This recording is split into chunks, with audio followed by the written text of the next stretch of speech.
আসসালামু আলাইকুম। অং সান সূচি সম্পর্কে আমরা সবাই জানি। উনি একজন নোবেল বিজয়ী।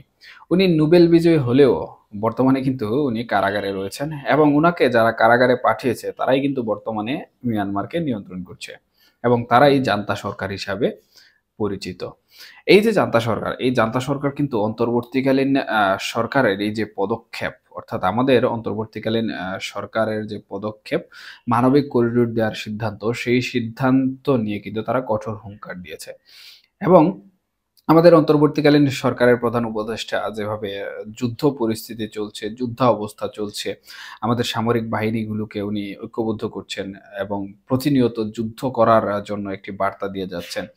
সেই বিষয়টি কিন্তু এখানে মায়ানমারের যে জান্তা সরকারের প্রধান রয়েছেন, সামরিক বাহিনীর চিফ, উনি কিন্তু ইতিমধ্যে বলে দিয়েছেন যে এই বিষয়টি যদি অন্তর্বর্তীকালীন সরকার বা বাংলাদেশ থেকে এ ধরনের কোনো সিদ্ধান্ত আসে এবং সেই সিদ্ধান্তে যদি আমাদের কোনো পারমিশন না নেওয়া হয়, তাহলে আমরা কিন্তু এই বিষয়ে কঠোর পদক্ষেপ নেব বাংলাদেশের উপর। সুতরাং এখানে বলা যায় যে তারা এক প্রকার যুদ্ধ পরিস্থিতি তৈরির কথাই কিন্তু বলছে। তাহলে কি অন্তর্বর্তীকালীন সরকারের প্রধান উপদেষ্টা মোহাম্মদ ইউনূস কিংবা আমাদের অন্তর্বর্তীকালীন সরকার এ ধরনের সিদ্ধান্ত নিয়ে বাংলাদেশকে বিপদের সম্মুখীন ফেলছে কিনা, কিংবা উনারা নিজেই বিপদে পড়তে চলেছেন কিনা?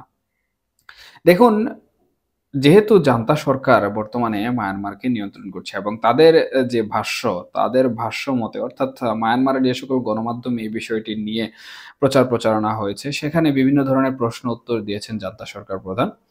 তো উনারা কিন্তু মনে করেন যে উনারা স্বাধীন এবং সার্বভৌম রাষ্ট্র। শুধু মনে করেন না, উনারা বিশ্বাস করেন এবং বলেছেন যে আমরা স্বাধীন এবং সার্বভৌম একটি রাষ্ট্র। আমাদের অভ্যন্তরীণ বিভিন্ন বিদ্রোহী গোষ্ঠী রয়েছে যাদেরকে উনারা জঙ্গি গোষ্ঠী হিসাবে আখ্যায়িত করেছেন। যে এরা বিভিন্ন গ্রুপের সাথে সংযুক্ত এবং তারা চাচ্ছে আমাদের দেশের স্বাধীনতা এবং সার্বভৌমত্ব নষ্ট করতে। যার ফলশ্রুতিতে আমাদের যে বাহিনী রয়েছে, আমাদের যে সেনাবাহিনী রয়েছে, তারা বিভিন্নভাবে এই বিষয়টিকে নিয়ন্ত্রণ করার চেষ্টা করছে। তবে এই যে বাংলাদেশ জাতিসংঘ কিংবা মার্কিনীদের মাধ্যমে একটি করিডোর প্রদান করতে চলেছে, এটি কিন্তু আমাদের স্বাধীনতা এবং সার্বভৌমত্বের জন্য হুমকি স্বরূপ। যদিও তারা বিভিন্নভাবে সাহায্য সহযোগিতার কথা বলছে, কিন্তু আমাদের সাথে কোনো ধরনের কথাবার্তা বলেনি বা আমাদের সাথে কোনো ধরনের আলোচনা করেনি বা আমাদের কাছ থেকে কোনো ধরনের পারমিশন নেয়নি। এখন মিয়ানমারের কাছ থেকে বা মিয়ানমার যারা পরিচালনা করছে তাদের কাছ থেকে যদি কোনো ধরনের পারমিশন না নিয়ে এ ধরনের একটি ব্যবস্থা গ্রহণ করা হয়ে যায়, সেক্ষেত্রে কিন্তু স্বাভাবিকতই তারা এখানে একটি হস্তক্ষেপ করবে এবং পদক্ষেপ নেবে, এবং এই বিষয়টি কিন্তু মূলত গণমাধ্যমের মাধ্যমে প্রচারিত হয়েছে ইতিমধ্যে। এখানে মিয়ানমারের যে মানবিক করিডোর দেওয়ার প্রস্তাবটি এসেছে, এটি কিন্তু মার্কিনীরা সরাসরি করেনি কিংবা আমেরিকার প্রশাসনও সরাসরি করেনি। এখানে করানো হয়েছে জাতিসংঘের মাধ্যমে, এবং মূল যে ইস্যুটি রয়েছে সেটি হচ্ছে রাখাইন বা রোহিঙ্গা ইস্যু। অর্থাৎ যারা রোহিঙ্গা হিসেবে বাংলাদেশে আশ্রয়ে আশ্রয়ে আছেন তাদেরকে বিভিন্নভাবে ইস্যু ভিত্তিক করে একটি মানবিক করিডোর আহ, দেয়ার প্রস্তাব দেয়া হয়েছে বাংলাদেশের অন্তর্বর্তীকালীন সরকারকে। মূল উদ্দেশ্য হচ্ছে যারা ওখানে নির্যাতিত নিপীড়িত রয়েছেন তাদেরকে সাহায্য সহযোগিতা করা। এবং আমেরিকার বেশ কিছু গোয়েন্দা সংস্থা কিংবা তথ্য সংগ্রহ করার যে বিষয়বস্তুগুলো রয়েছে সামরিক খাতের, সেগুলো ঘাটাঘাটি করে একটি বিষয় লক্ষ্য করলাম, এবং সেটি হচ্ছে এই যে রাখাইন যারা রয়েছেন বা যারা রোহিঙ্গা রয়েছেন তাদেরকে ভিত্তি করে একটি রাখাইন স্টেট তৈরি করার চিন্তা ভাবনা করা হচ্ছে। অর্থাৎ এই রাখাইন স্টেটে আলাদা করে যারা নির্যাতিত নিপীড়িত তাদেরকে দেয়া হবে এবং বসবাসের জন্য সেখানে একটি স্টেট তৈরি করা হবে। মূলত এই একটি বিষয়ে কাজ করতে চাচ্ছে না মার্কিনীরা এবং জাতিসংঘ। এখানে আসলে আমি আরেকটি বিষয় উল্লেখ করতে চাই, সেটি হচ্ছে কিছু না কিছু এমন বিষয় রয়েছে যেগুলো দৃষ্টির বাইরে রাখা হয় এবং দৃষ্টির মধ্যে যেটি রাখা হয় এটিকে আইওয়াশ বলা হয়। এই যে মানবিক সহায়তা, এটা কিন্তু একটি আইওয়াশ বলে বিশ্লেষকরা মনে করছেন এবং আমিও মনে করছি। এর মূল কারণ হচ্ছে আমরা সম্প্রতি দেখেছি যে আমেরিকার সাথে ইউক্রেনের একটি চুক্তি হয়েছে এবং সেই চুক্তিটি হচ্ছে খনিজ বিষয়ক, খনিজ সম্পদ বিষয়ক।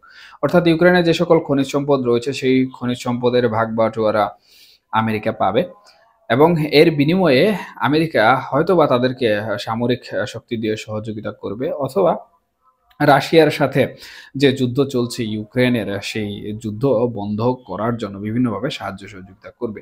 বেশ কিছুদিন যাবত এই বিষয়টি কিন্তু আলোচনায় ছিল এবং আমরা দেখেছি ডোনাল্ড ট্রাম্প বিভিন্নভাবে ইউক্রেনের প্রধানমন্ত্রী যিনি রয়েছেন জেলেনস্কি, ওনার সাথে নানা উপায়ে নানাভাবে বৈঠক করছেন, কিন্তু কোনো সফলতা আসেনি। কিন্তু এই যে ট্রেজারি চুক্তিটি হলো, ট্রেজারি চুক্তিটি হওয়ার পরই কিন্তু আমরা দেখতে পাচ্ছি যে ইতিমধ্যে যুদ্ধের যে একটি বন্ধের নীতিমালা রয়েছে, সেই বন্ধের নীতিমালার দিকে অগ্রসর হয়ে যাচ্ছে কিন্তু রাশিয়া। এবং এই যে খনিজ সম্পদ, এই খনিজ সম্পদের ভাগবাটোয়ারা হয়ে গেলে রাশিয়া যেমন উপকৃত হবে, তেমনি আমেরিকাও উপকৃত হবে। পাশাপাশি যুদ্ধও বন্ধ হয়ে যাবে। ঠিক একইভাবে মায়ানমার যে জায়গাটি রয়েছে, সেই জায়গাতেও কিন্তু বিপুল পরিমাণে খনিজ সম্পদ রয়েছে এবং এখানে যে সকল খনিজ সম্পদ রয়েছে, প্রাকৃতিক গ্যাস, তেল রয়েছে, সেগুলোর উপর কিন্তু যেমন ভারতের নজর রয়েছে, একইভাবে চীনের নজর রয়েছে। আবার মার্কিন যুক্তরাষ্ট্র কিন্তু এইসব বিষয়ে খুবই ধূর্ততা অবলম্বন করে। অর্থাৎ যে জায়গায় খনিজ সম্পদ থাকে, সেই জায়গায় কিন্তু মার্কিনীদের একটি নজর থাকে। তারা সেই খনিজ সম্পদের ভাগ-বাটোয়ারা নিতে চায় অথবা নিয়ন্ত্রণে নিতে চায়। তো এখানে ভারত যেহেতু এককভাবে কোনোভাবে খনিজ সম্পদ নিয়ে আসতে পারছে না, বা তাদের যে সেভেন সিস্টার রয়েছে, সেই সেভেন সিস্টারে যদি মিয়ানমার থেকে সরাসরি তেল গ্যাস পাইপলাইনে করে নিয়ে যায়, সেক্ষেত্রে কিন্তু এটি খুব সহজ হয় তাদের জন্য। কিন্তু জান্তা সরকার থাকার কারণে তাদের সেই বিষয়টি কিন্তু সফল হচ্ছে না, বা তাদের এই বিষয়টি এখন পর্যন্ত পেন্ডিং এ রয়েছে। এর পেন্ডিং এ থাকার মূল কারণ হচ্ছে জান্তা সরকার কিন্তু চীনের আধিপত্য দ্বারা প্রভাবিত। সুতরাং চীন এখানে কিন্তু কোনোভাবে তাদেরকে পারমিশন দিচ্ছে না, বা তাদেরকে বলছে যে না, তোমরা এই বিষয়টি করো না। এই বিষয়টি করলে আমরা তোমাদেরকে যে সাপোর্ট করে আসছি টিকে থাকার জন্য, সেই সাপোর্ট আমরা করব না। এই হচ্ছে মূলত দৃষ্টির আড়ালে ঘটে যাওয়া আরেকটি ঘটনা, এবং এই বিষয়টি নিয়ে বিভিন্ন জায়গায় বিভিন্ন আর্টিকেল ইতিমধ্যে লেখা হয়েছে। আপনারা যদি গুগল সার্চ করেন তাহলে এই বিষয়গুলো দেখতে পাবেন। তো যাই হোক, এই বিষয়গুলোর আড়ালে বা এই বিষয়গুলোর বাইরে আমরা যেটি দেখতে পাচ্ছি সেটি হচ্ছে মানবিক করিডোর। এই মানবিক করিডোরের মাধ্যমে বিদ্রোহ গোষ্ঠীকে সাহায্য সহযোগিতা করা হবে, সেটি হোক তাদেরকে শক্তিশালী করার জন্য, সেটি হোক খাদ্যবস্তু দেয়ার মাধ্যমে, এবং তাদেরকে দিয়ে একটি নতুন স্টেট তৈরি করা হবে যাতে তারা শান্তিপূর্ণভাবে বসবাস করে।